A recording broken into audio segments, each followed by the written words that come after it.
সামনে বাংলাদেশে আমাদের জন্য ভয়াবহ সে আরেকটা সিপাহী বিপ্লবের করুণ প্রতি অপেক্ষা করছে। আপনারা অনেকে ভাবতেছেন এইটাও কি সম্ভব?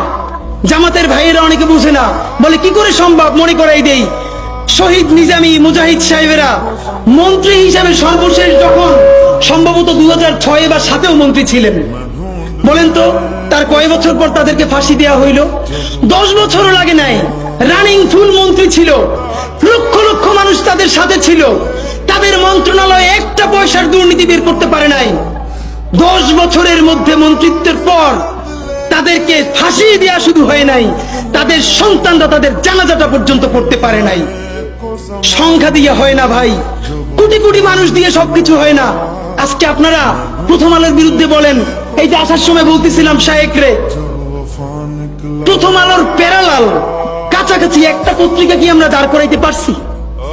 অনেকে বলে আমার দেশের কথা, আজকে শুধু বলি, পরশু জানলাম প্রথম আলোর 10 ভাগের 1 ভাগ বিনিয়োগ এবং আর্থিক সংগতি আমার দেশের নাই। 5 কোটি টাকা হইলে আমার দেশে একটা নতুন প্রেস কিনতে পারে, তাইলে পত্রিকাটা ঠিক মতো ছাপাইতে পারে, ভাড়া লাগে না, সেই টাকাটাও তাদের নাই।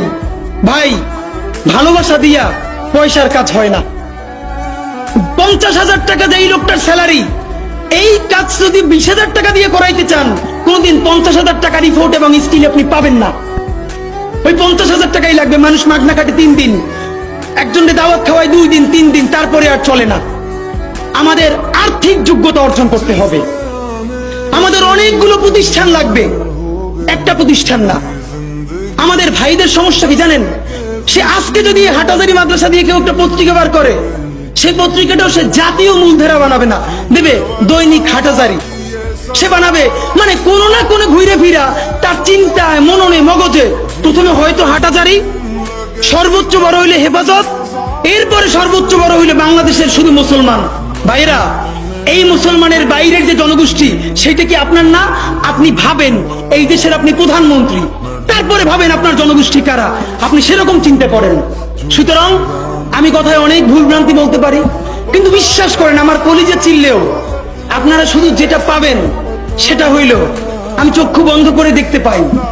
আমরা যদি যোগ্যতা নিয়ে 5-10 বছরের মধ্যে দাঁড়াইতে না পারি, এই ভিডিও, এই ছবি, এই শহীদ পরিবার, এই আহত, এদের জীবন তো শেষ।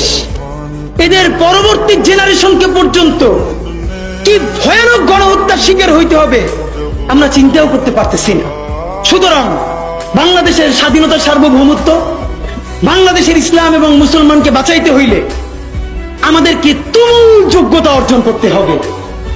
এই মাদ্রাসা শিক্ষিত জনগোষ্ঠীর মধ্যে হাজার হাজার ছেলে লাগবে যারা সিএনএ